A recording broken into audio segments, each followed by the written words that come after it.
Authority, NTA.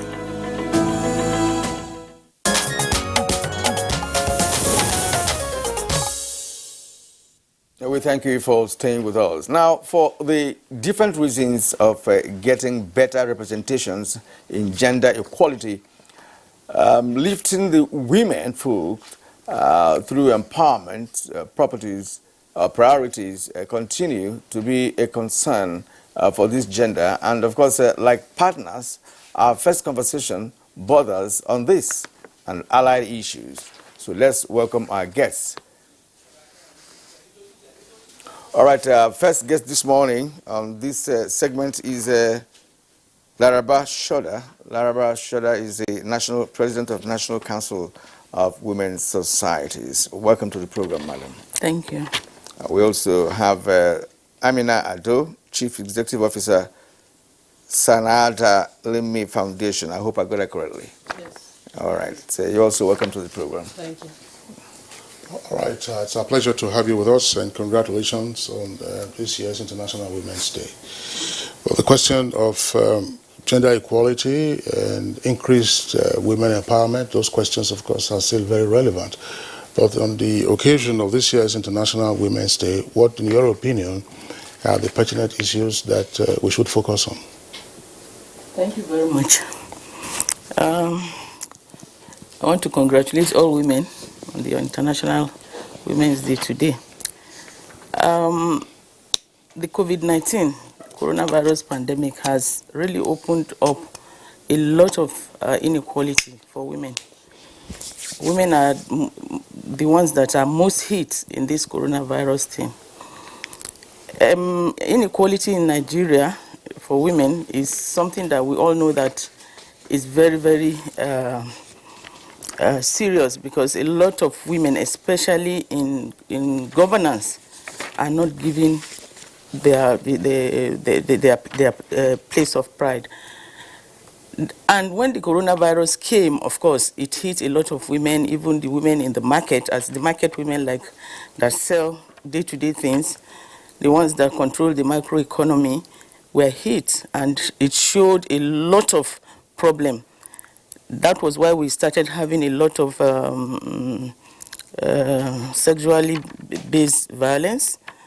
Women were being abused at home because, of course, a lot of women go out to go and look for daily bread. Most women are the breadwinners in Nigeria. But during the pandemic, you know what happened? Everybody was locked down, and women were not able to go to their businesses, which they go every day. And problems started. We started seeing a lot of sexual and gender-based violence, abuses, and all sorts of things, especially rape, was very rampant. That showed that the inequality between the female and male gender, the gap is so wide.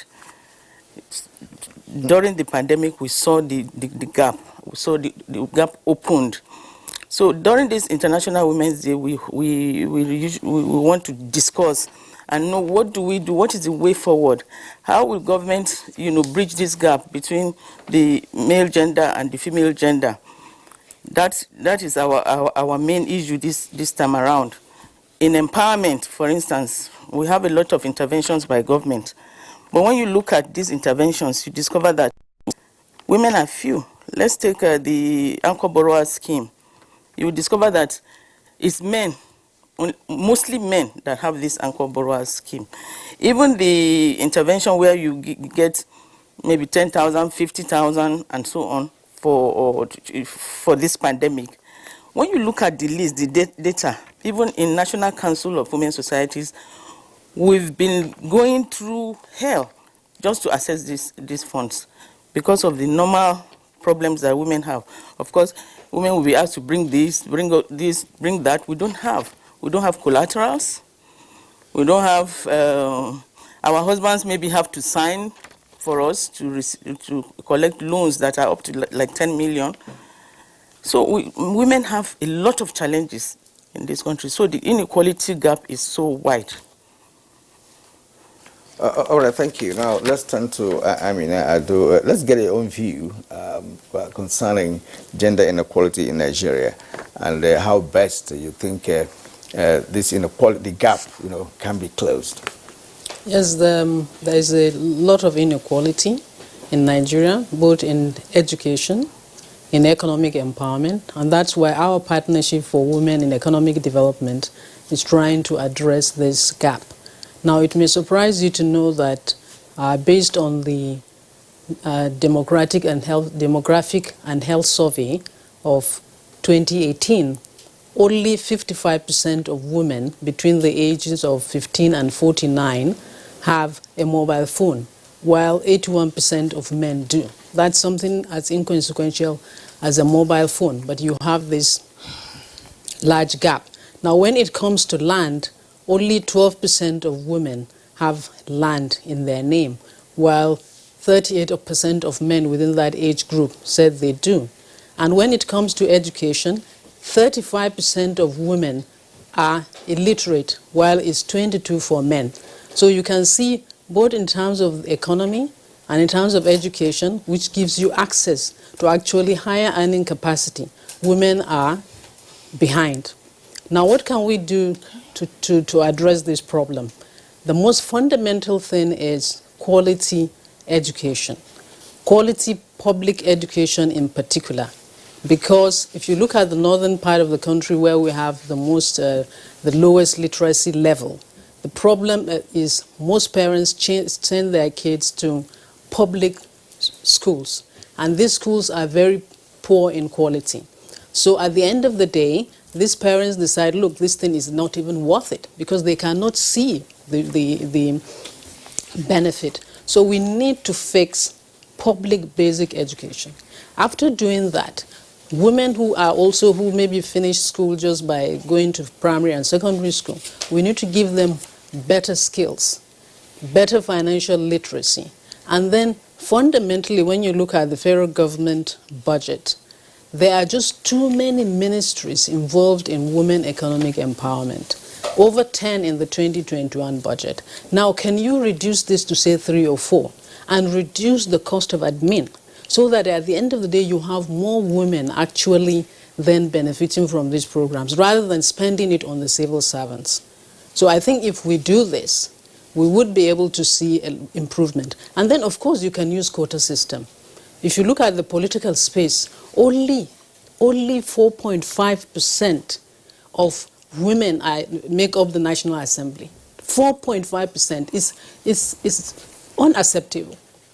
But without economic empowerment, it is very difficult for women to be politically empowered. So you need to fix education, you need to give women better access to skills and financial literacy, and then they can hopefully exact their influence in the political space. Are you saying that 10 ministries championing the cause of women should not be the focal point now? Because I would have thought that doing that is ensure that more women will benefit from whatever program or policies of government with respect to bridging the gap. No. You see, if you have too many, they spend the money on civil servants, on admin, on running up and down. Check the 2021 budget. Unbelievable 19.5 billion or thereabout is going to be spent by the Ministry of Humanitarian Affairs on traveling. 19.5 billion. That's about the budget of half the budget of Ministry of Justice. And that's because everybody is in this business of empowerment. Give it to Ministry of Women Affairs. Empower the Ministry of Women Affairs. That's their job. And then Ministry of Agric, because there's a lot of intervention in the agric space, and probably the humanitarian people. That's it. And then, please, unbundle youths from women. When you look at the budget, everything is youths and women, youths and women. Women are a separate, distinct, important entity. We make up 51% of the population of Nigeria, roughly. So we don't need to be merged with youths. When you do that, there is better transparency. When you report, we will know actually what women got. But today you report, you say with youth and women. What does that mean? We don't know how many actually women, what women are getting. So for better targeting, for better transparency, for reduction in waste in admin and public servants, you need to reduce the number of ministries that are involved in women economic empowerment. So could you cite other examples of ministries, departments and agencies that are identified in the 2021 budget as targeting matters relating to women yes, empowerment? There's Ministry of Trade, Ministry of Labor, Ministry of Youths, everybody, SDF's office, Boundary Commission, everybody is involved. So what do you want? You want a super ministry for women yes, that will take care of these issues? There is already a Ministry of Women Affairs. Yes. Let them be the focal point. Let them have more power. Right now, they have 8 billion in their budget, Ministry of Women Affairs. That's less than half of what humanitarian is spending on traveling all over the place. Okay, let's break this down further so that we get it right, because you're making an important policy proposition. Everybody knows that year in, year out, we have to deal with disasters. And therefore also confront humanitarian issues. Last year, flooding, for instance. Yes. And one of the arguments that often comes up is that women are often most impacted by these humanitarian challenges. And the Ministry of Humanitarian Affairs, which is now a special purpose ministry created only a couple of years ago, is meant to address that. And of course, the kind of skills that you need and the kind of interaction that you need with other agencies couldn't possibly reside only in the Ministry of Women's Affairs. If the Ministry of Women's Affairs had to coordinate matters relating to flood disaster, relating to IDPs and so on and so forth, in addition to its regular matters, bringing on trade, bringing on all kinds of the ministries that you have talked about, when would the ministry have time, therefore, to clear the ticket and then be sure of what it's doing? I said 3. Agri, humanitarian affairs, women affairs. Let them handle issues of women. Now, if when we say handle, you yourself now, it's difficult for you to say how much government is spending on women, because everything is all over the place. But when you make Ministry of Women Affairs in terms of consolidating and telling Nigerians what the government is spending on women, even the government will benefit from it. But importantly, you will reduce the cost of admin, the cost of logistics, and you will have better targeting, because you have a ministry that actually understands the problems of women. It is the Ministry of Women Affairs, but it is marginalized, actually. And that's at the federal level. In fact, at the state level, it's as if the Ministry of Women Affairs is just like a token to keep women quiet. Look at their budget. It's totally irrelevant. Ministry of Women Affairs, check their budget in the last 5 years. They hardly get up to 10 billion. Couldn't the advocacy, therefore, be increase budgetary allocation to Ministry of Women Affairs, and then let the NGOs and other interested groups begin to interrogate not just budgetary allocation to these 10 or so ministries, but the spending of the allocations, assuming they get the full receipts for what has been allocated? Yes, you need more for women affairs. But I am of the view that having 10 ministries, and almost, by the time you add National Assembly zonal projects, you will have more than 10 ministries. Everybody is involved in women economic empowerment, because it looks like, or youth economic empowerment, because it looks like there is money there that is very difficult to account for. It's very, you can say I gave 10 people money, maybe 2 people got it. That's it. So you need, if you reduce the number, you will reduce admin. You will make it more transparent and unbundle youths and women. There's nothing like youths and women, for God's sake. So unbundle them. When you do that, because everybody is complaining about waste in public space. When you, even information and culture, they have women empowerment. Everybody is involved. Yeah? But if you reduce the number, and when we need to do something that is specifically a skill set of the Ministry of Information, the Women Affairs or the Humanitarian or the Agri, they'll bring them together. And then the government can say, yes, I'm spending 100 billion, 150 billion on women. If you ask government now, they can't tell you how much they're spending on women economic empowerment, because it's all over the place. Well, isn't that the way, Kieran? Isn't that the way an economy runs? Because if you're talking about a streamlined approach to public expenditure on a particular cause, it just might be challenging. I mean, if you mentioned education earlier, for instance, when you say education, we know that we have challenges with our public education system, but you can see the various sources of contribution to our education, various sources, and those agencies that also handle them, not just at the state level, but also at the federal level. So why the advocacy? It's interesting from the point of view of, say, cutting the cost of governance, but administratively, and therefore it might just be a big challenge. I think I think she has a point in what she's saying, you know, because ultimately what is needed is to target the women and get more number of women involved in this empowerment, not few women. More ministries involved with women affairs, but few women get this, because now the complaint has always been there with all these number of establishments, you know, catering for women. Yet we are still seeing that the women are not getting their rightful share or what they should get in terms of empowerment. So what now has been achieved, if we have all those ministries or parastatals who are involved in championing the cause of women affairs, in empowering women, and yet there's this complaint that women are not getting that empowerment, then the whole effort would have been in vain. No doubt about that. Kyria, let's bring in. You are going over to Laraba.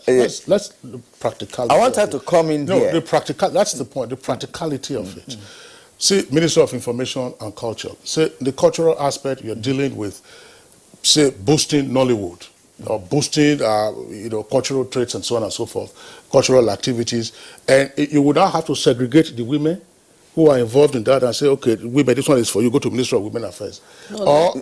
Arts and culture, you will say, I'm not saying, I'm talking about the issue of empowerment. You lift it from there, you say, when it comes to sports, when female athletes, you say, oh, issues related to female athletes, their camping, their kitting and so on and so forth, their training, okay, they take it to Ministry of Women Affairs. I don't know. No, that's not what I mean. What do you mean? No. Look, if you look at the budget, again, because the budget is the instrument of implementation of government policies, you will see even on that, I'm not sure your ministry, but you see on that many ministries, they are buying KK, whatever. They are buying grinding machine. They are all boundaries commission. Go and check what they are doing. Yeah? Why is that specialist? I'm not saying we should have gender policies in all what we do. So if you are a Ministry of Culture and you want to do something that, and there is a female component to it, nobody's saying you should go to Women Affairs. But when you say, I am doing economic empowerment, yeah? And it is not something that is specific to your skill set, please empower the Ministry of Women Affairs, the Ministry of Agric, and the Ministry of Humanitarian to actually do these things as much as you can. There will be exceptions, but the Ministry of Women Affairs should not be the one that has the least amount of money to spend on women economic empowerment or thereabouts. That's the point. The point is clear. We appreciate that. Let's bring in Laraba Shola here. You listen to what her side of the argument. So what's your take? Well, I differ a little bit. I believe that the Ministry of Women Affairs should be more empowered. Their budget should be bigger, but I believe that in every sector they must take care of women. For instance, Ministry of Trade and Industry, we have women, a lot of women local women who produce things, and the Ministry of Trade and Industry take care of those women. They are the ones that take them out, they are the ones that look for funds for them. I believe that they can involve the Ministry of Women Affairs in whatever they do. But they should have the gender desk for women, because they are Ministry of Trade and Industry. They know what they want. So in each ministry, maybe when you get to police, for instance, they have their own gender section that takes care of women. And I know now that they even have a DIG in charge of women in the police, including the army. They have their own women's sector. So they must be able to take care of women. But I agree with her that women and youth should not be lumped together. The youth should be able to be on another maybe ministry, while the women will be taken care of by other ministry. But saying that the ministries that are taking care of women are too many. Women are many in the country. The National Assembly, they have their women's sector. They take care of women and do things for women. Even the central bank, we have the central bank money allocated to women, though it doesn't really get to women. So maybe if they involve the Ministry of Women Affairs and say, well, this money is for women, and this is, let us sit down and talk and arrange how the women will get it, maybe it will be better. But the money is there in the Ministry of, they have to take care of it. They own the money. They take care of that part of what they put together for women. Maybe for empowerment, which really doesn't get to women, because I've been to the CBN many times. We have hurdles to overcome before you get such money. You have to do this, to do that, and the money is sitting down there. Women are not able to access it. Maybe with advocacy, sensitization, and if the ministry, if our ministry, that is the Ministry of Women Affairs, is involved, more women will know what to do. There will be ease of, receiving those funds. So the same thing, Bank of Industry, they also have the same, Agric, they have, and it goes to women, but not easily. It's not easy. So maybe we need the Ministry of Women Affairs to train women, teach them how to access this money, teach them what to do, because a lot of women, they are in the informal sector. A lot of them, like she said, they don't even have the proper phones to use, and all they know is to buy and sell, daily income and that kind of thing. But the money for them to do this buying and selling is there, lying down somewhere where other people, men especially, access this money and use. So I think the Ministry of Women Affairs should be more involved in, working with, interfacing with these different ministries that have things for women. Now, let's say we're the 2021 International Women's Day. Now, going forward, what would you like to see that will change the course of history of women in Nigeria, very briefly? Well, I'm particular about governance, for instance. I'd like to see in Nigeria having a quota system, having allocation for women. We've been talking about 35% affirmative action. People, some women, some feminists believe that, we don't need a 35% affirmative action because we can get 50% or no. Even other countries, have, like Rwanda, they have a quota system.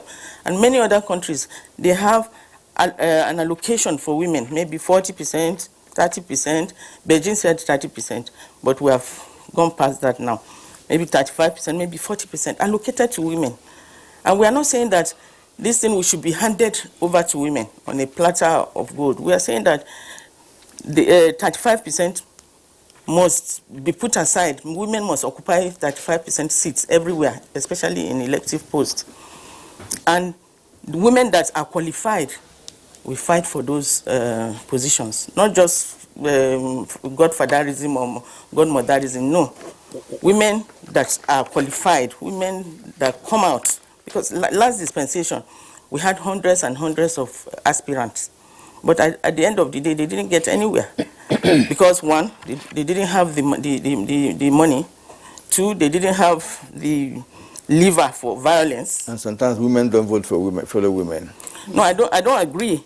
I don't agree because we have not had candidates for you to know whether we somebody aspired for the presidency of this country, a lady, and she was the only person that voted for herself. Is it Sarah Jubrin? Yes, no other women voted. No women voted. No, she didn't get to the candidacy position. She was an aspirant. You know why? Women do not occupy the grassroots government. We don't occupy grassroots government. We have something they call primary elections. During these primary elections, there are automatic delegates. People like councillors, people like chairman of local government, people like House of Assembly, they are automatic. That is before they now pick some politicians to join them. If there are no women occupying those spaces, there are no women as a ward chairman, there are no women as local government chairman or vice chairman or SLG, everybody is a man. Most of them are men. Dr. Laraba, we are pressed for time for this segment. A number of issues that you have raised along with Ms. Amina Ado, these are issues related to party political management, but she's also raised an pertinent issue on bundling women and youth as ministries. I think that we have that in part now. There is a Ministry of Youth and Sports, not Ministry of Women Affairs and Youth, although at the state level probably you still have that bunched up together. We'd like to thank you for being with us, but just a reminder, Laraba Shoda, that's the chair, national president of NCWS, when we're talking about the implication of COVID-19 on women, perhaps you should also have added, and maybe that's so that women would know, scientists indicated that women were less likely to contract COVID-19, and even if they contracted it, the fatalities among women would definitely be lower than men. So men were the ones who have been dying mostly from coronavirus. So, on that note, we'd like to thank you for being with us, Amina Ado. Thank you for being with us on Good Morning Nigeria. All right, it's Good Morning Nigeria live on the network service.